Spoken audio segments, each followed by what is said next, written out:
it's Ty and welcome back to my channel. So for today's video, we have a new episode of Taste Test by Ty. At ang taste test natin is the newest release of Greenwich. So nag-release sila ng bagong mga rice meals ngayon. So ang taste test natin is yung mga pizza baked rice nila. So dalawang variants yung iti-taste test natin. For today's video, meron silang 3 variants na ni-release. Yung chorizo pepperoni, which is yun yung hindi natin iti-taste test. Pero yung dalawang iti-taste test natin for today's video is, first is yung ham and bacon. Yan, ham and bacon. And then itong roast beef. Yan, roast beef baked rice. So, yan. Saktong-sakto, hindi pa ako naglo-lunch and it's 2 o'clock. So, saktong-sakto talaga tong taste test na to kasi ito na magsaserve as my lunch. So, if interested kayo malaman yung comments and thoughts ko about sa newest release ng Greenwich, just continue watching. And before we start, please don't forget to subscribe to my YouTube channel and click the notification bell button para notified kayo whenever I upload a new video. And also, comment your video suggestions. If meron kayong gusto makita sa channel ko, just comment it sa comment box below. And if accessible sa akin yan, talaga nga namang iti-taste test natin yan, or i-film ko yan sa harap nyo. And also, follow me on my other social media accounts. If a-flash ka na lang sa screen yung handles ko. But without any further ado, umpisa na natin ang taste test. So bago natin umpisahan ang taste test, this is 89 pesos per meal. So ito yung unahin natin, itong ham and bacon baked rice. Yan.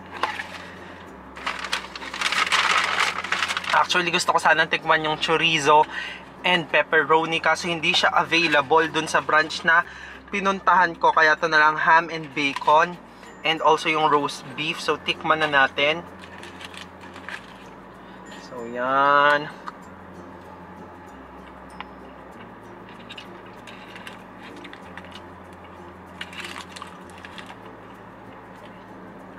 Ay nako, overly exposed na naman tayo. Yan.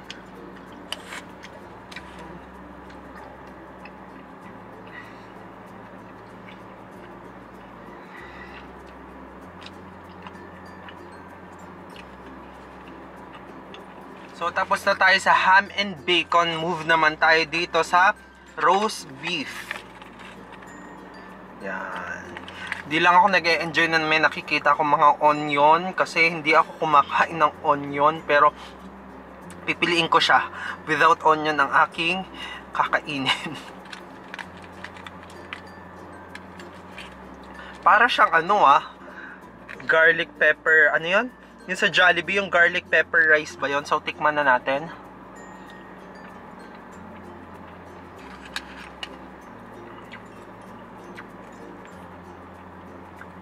Gusto ko may cheese.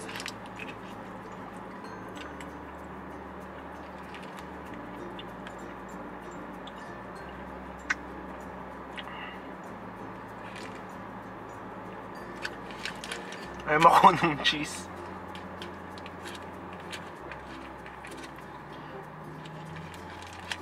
Sana makuha yung cheese today. Ayaw makuha. Yan. Sorry, pinipili ko kasi ayoko talaga ng sibuyas. So yan, merong cheese, beef, and then yung pinaka-sauce niya.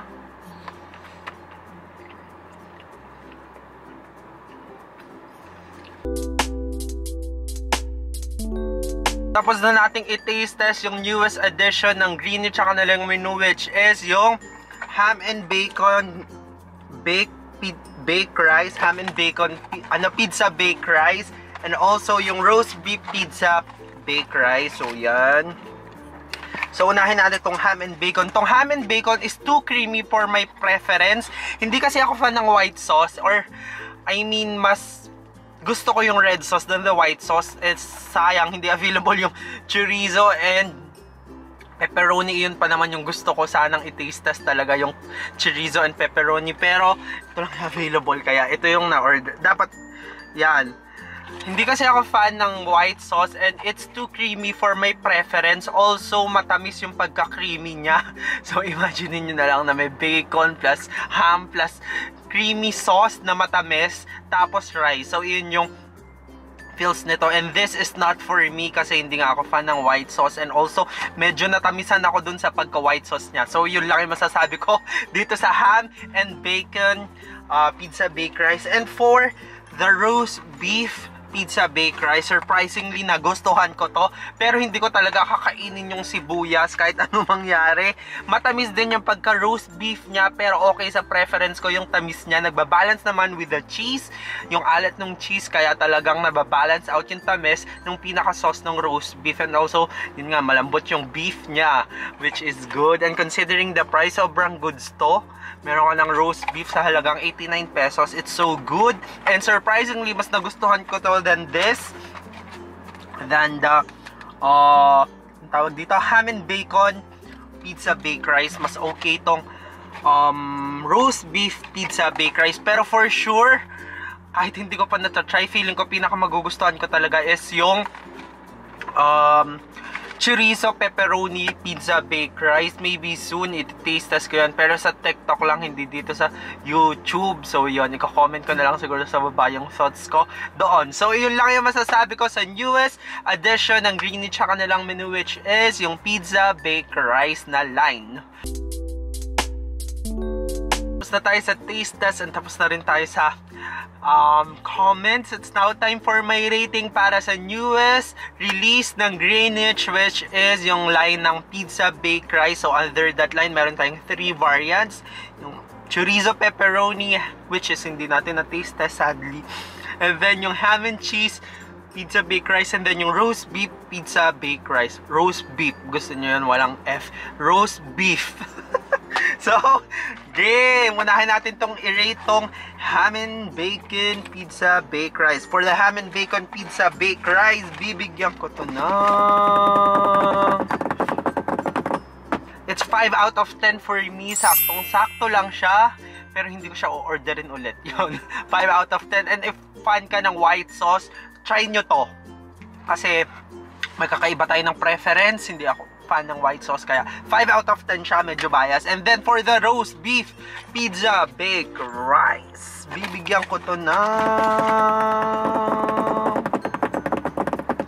7 out of 10. Ito okay to sa akin, tong pizza roast beef minus the onion talaga. Feeling ko pag walang onion to, talaga nga naman sobrang perfect para sa akin. Pero hindi kasi ako ganun ka-fan ng onion, kaya 7 out of 10. And also may tamis siyang konti. Kaya yon, 7 out of 10. 7 out of 10. So, that's it for this episode of Taste Test by Ty. And if you do enjoy watching my video, or kahit hindi nyo yan na-enjoy, you know the drill. Like, share, subscribe, and click the notification bell button para notified kayo whenever I upload a new video. And please comment your video suggestions. If meron kayong gusto makita sa channel ko, just comment it sa comment box below.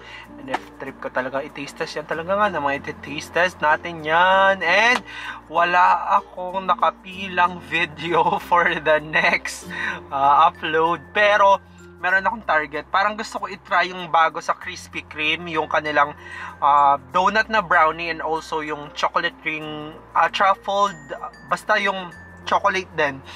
Meron kasi silang bagong line na nirelease sa Krispy Kreme, and niisip ko pa kung iti-taste test ko siya. And also may bago rin yung DQ, which is red velvet. Yon. Pero iyon for sure sa TikTok ko lang yon. If ever na ma-try ko yung red velvet line nila, sa TikTok ko yon. If i-film, pero yun nga, sa YouTube, medyo nag-iisip pa ako. So, dami ko lang sinabi. This has been Ty, and I'll see you guys on my next one. Cheerios! Bye-bye, TY!